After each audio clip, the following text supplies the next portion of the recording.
Hello guys, welcome back to my YouTube channel. My name is Monqo, to those of you that are new to the channel, and to those of you that are returning subscribers, thank you so much for coming back and for still being part of the Monqo family. So in this video, it's very light-hearted. I'll be discussing everything from job applications to if I'm still interested in doing law, to whether or not I want to become a full-time content creator, and everything in between, and how I feel about all these changes that are currently happening in my life. If you do relate, maybe this video might help you. Maybe you just relate and it's nice hearing someone that is actually going through something similar to what you are going through. I will be chatting all about it with a glass of Chardonnay. So yeah, without further ado, let's get right into it. Alright guys, so I don't even know where to start. So let me start with, I don't know how many of you know this, but from 2016, okay, my first degree was a BCom law. So my life's plan was to do my BCom law, after my BCom law, do my 2-year LLB. After doing my 2-year LLB, I'm gonna do articles, get admitted. You know, it just seemed very easy in my mind. So that was always my life's plan, and I have followed through with that up till now. But I'm also a planner. Like, I'm someone that likes to know like what's going to happen, and I plan things, especially with things that have to do with the boom and just me and how I want to progress in life, you know. So that's just always been like my plan, and it's always been embedded in my mind, and I've always just, everything that I've done has been me working towards getting to that like finished goal, which is becoming an admitted attorney. So I did my BCom law, I completed that, and now I'm in my final year of my 2-year LLB.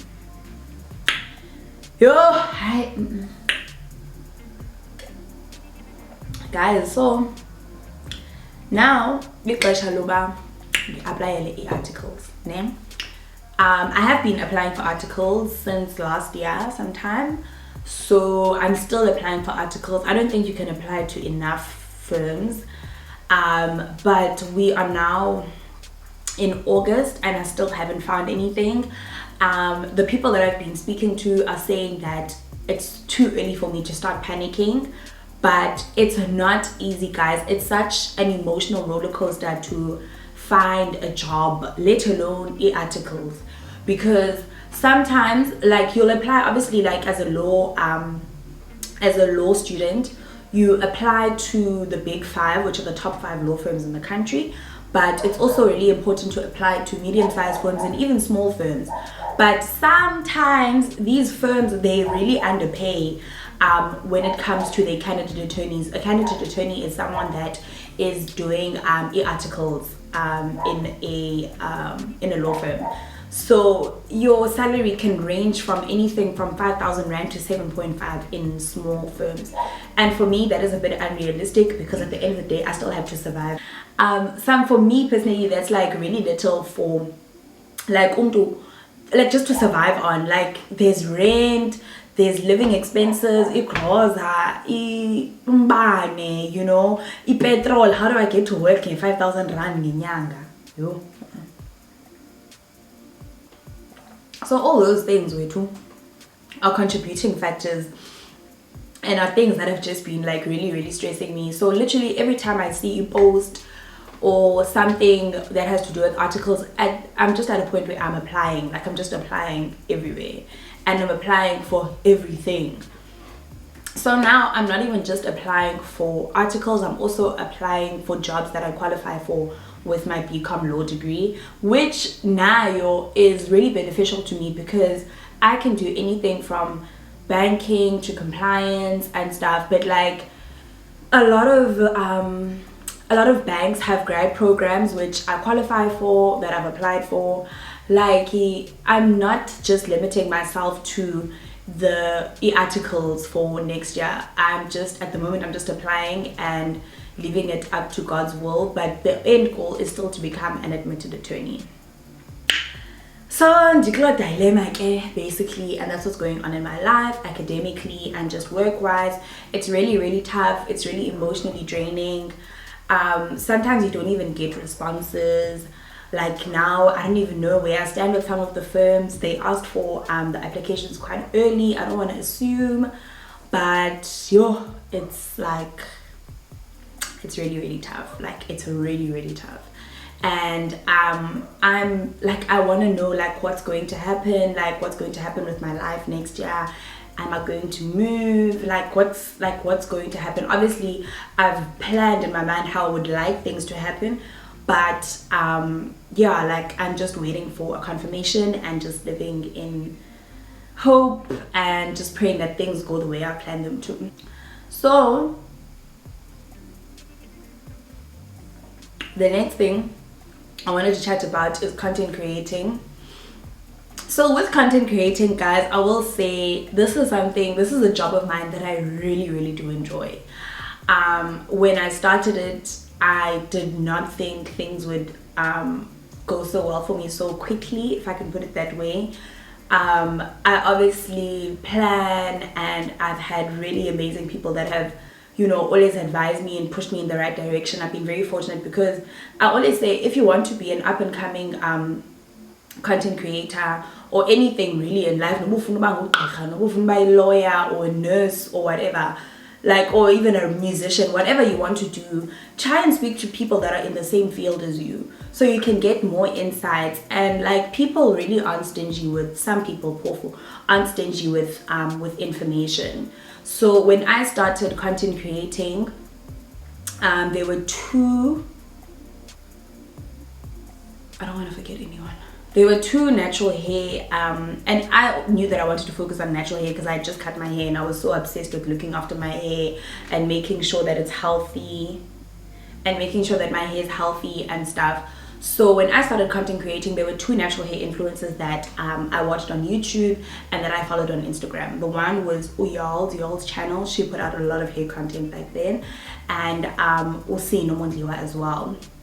So Uyal's is also very sweet. Naya, she doesn't mind imparting knowledge, but I grew close with Usino, and literally like everything from like my first campaign. I remember my first campaign was last year, I think. My first paid campaign, my first hair paid campaign, because before that I think I worked with Glenty, I can't remember.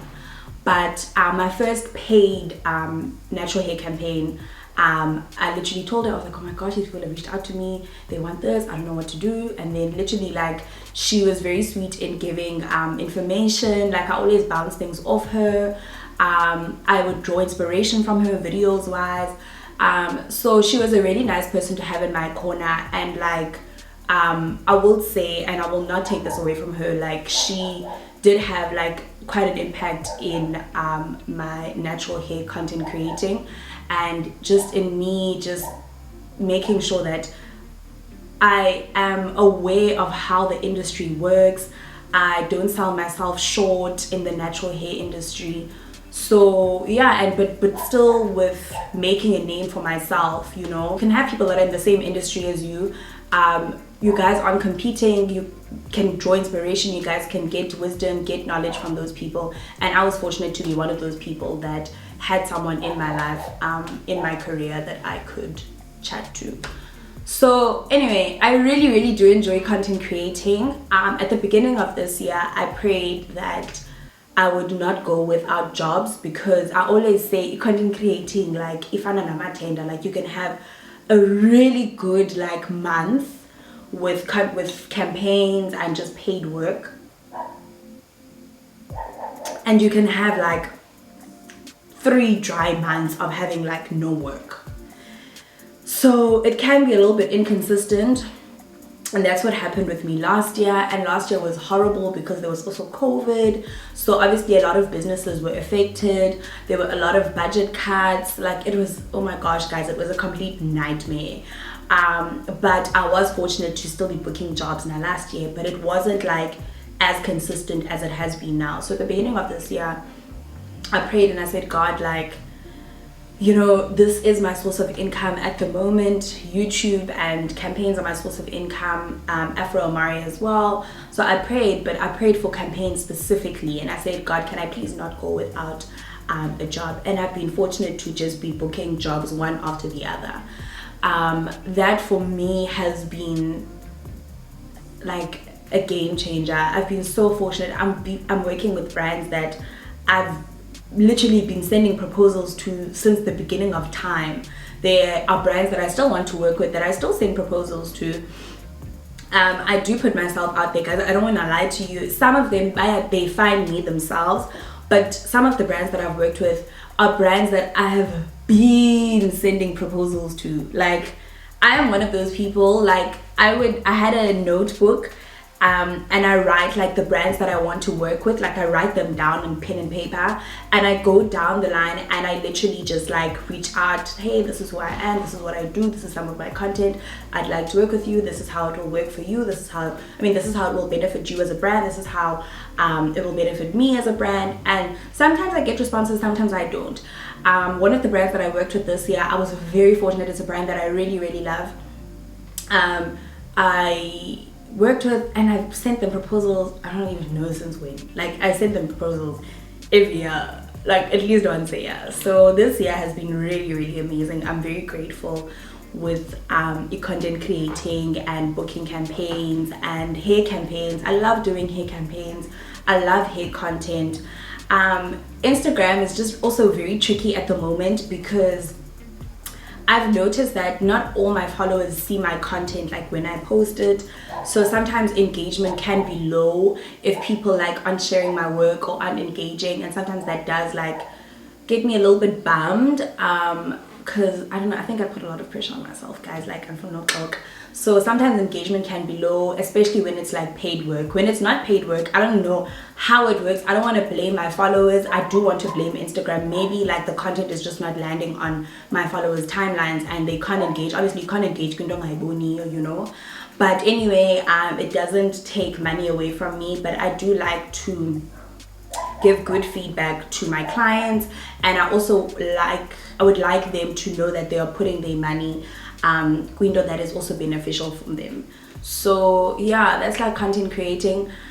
Would I do it full time?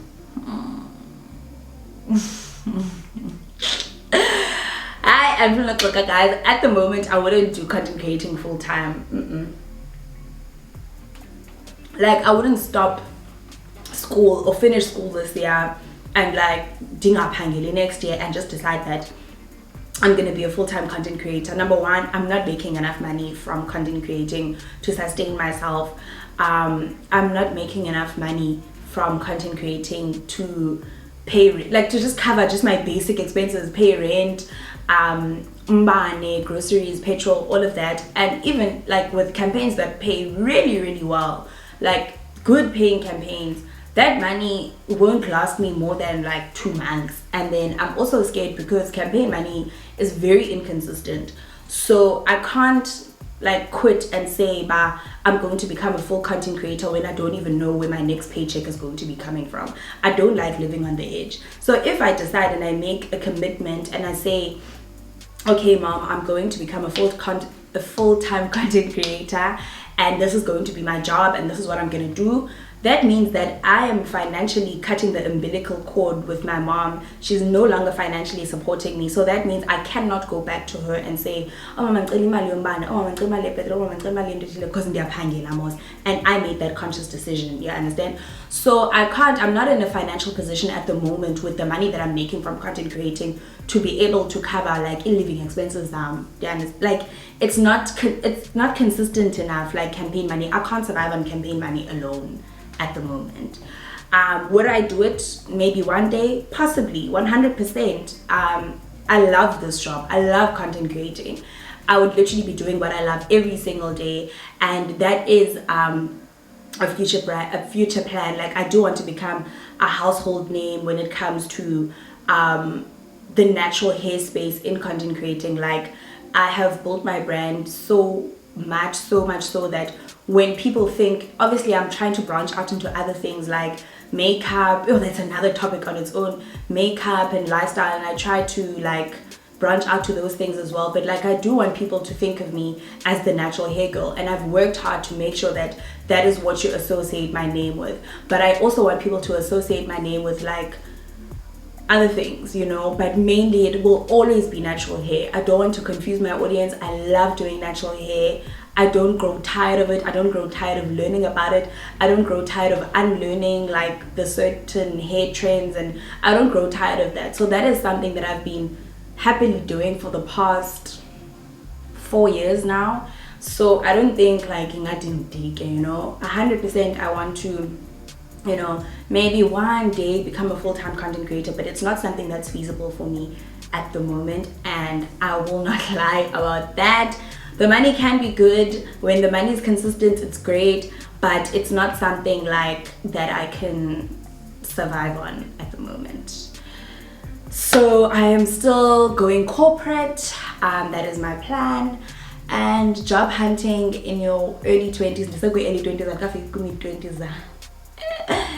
job hunting in your early 20s is not easy, guys. It is not easy. It is just a complete emotional roller coaster, and at the same time I've got school, I've got content creating as well, and I've been juggling those. I did take a break from Afro Amari, which should be back really soon. I'm really excited about that because Afro Amari is my baby. Like, I started and I built that from the ground up, but I also have to be honest with myself with how much I can like take on.